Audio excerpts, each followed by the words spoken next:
Hi there, my name is Dipti Tait. I'm a solution-focused hypnotherapist and author of Good Grief and Planet Grief. So today I want to talk about the transition into parenthood. So for a lot of people, especially first-time parents, this is a huge shock to the system. Not just for the child, but also for the parents, for the mum, for the dad. If you think about it logically, neither of us have done this before.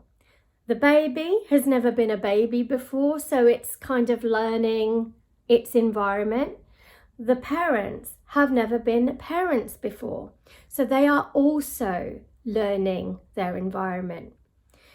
Unfortunately, the baby doesn't get born with a set of rules or information sheets of how to do things and when to do things.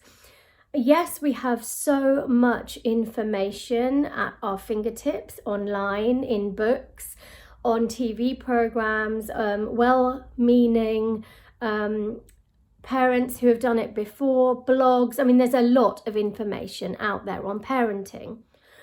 And yes, that can be very, very useful on one hand, but then on the other hand, it can be very, very confusing because there might be conflicting ideas that come into play.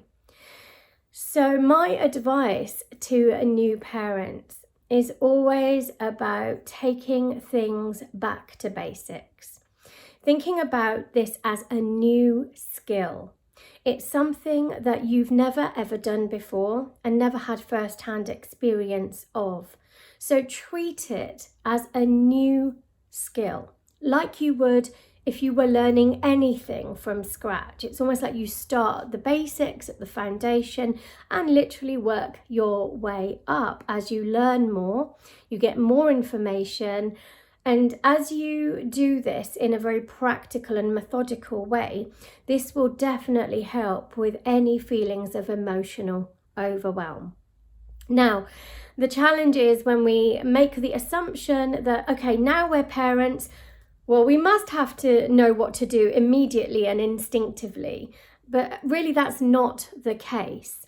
It's not that simple.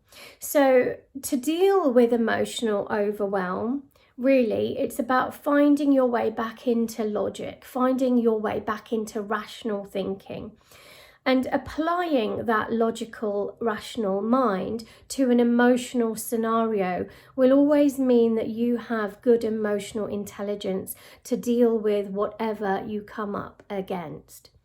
And again, this really helps with communicating with your partner effectively. And therefore, as you and your partner communicate effectively, this absolutely calms the system down because you know that you guys are in this together. You're singing from the same hymn sheet, if you like, or you're actually coming from the same place, the desire of sorting things out rather than adding to the issue or the problem. Then of course this calms you both down, and then as you are calm, this calmness will get transferred to the baby.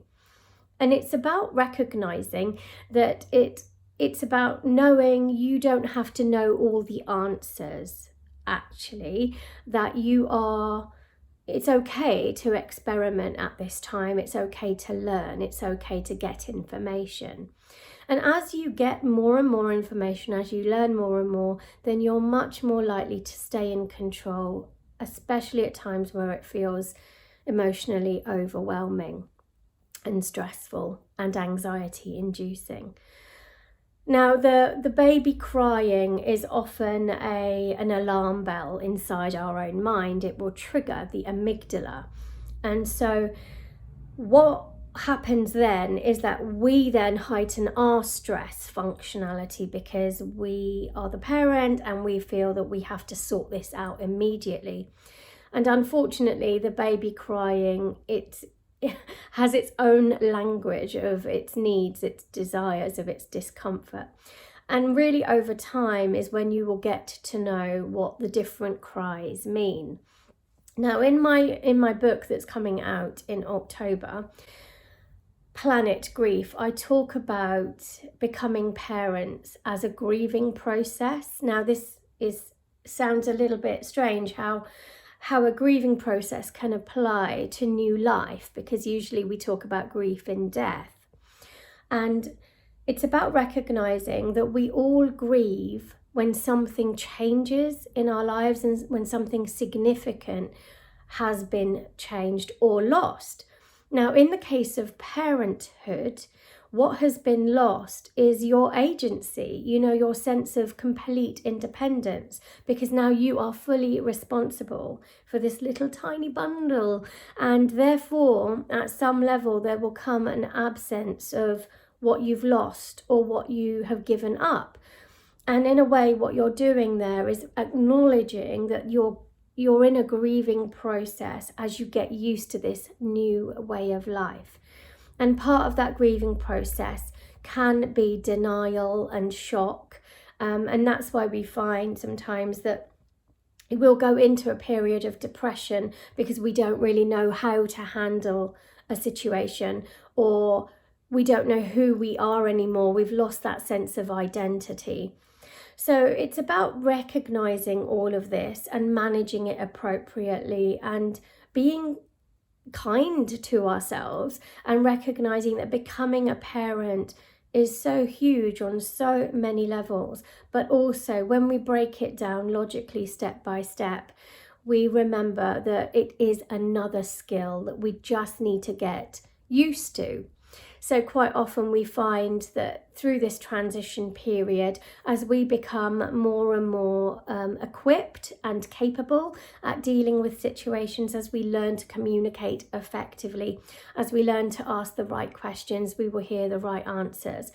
As we really do stay calm in the stress scenarios, we are able to find solutions. And I think that's probably my best advice for any new parents, is recognize that you can treat this as a new skill, and as you would any new skill, you would take it step by step to just get better and better at it. As it gets more familiar, you get more confident. So I hope that helps. Lovely to speak to you, and I'm sure I'll see you again next time.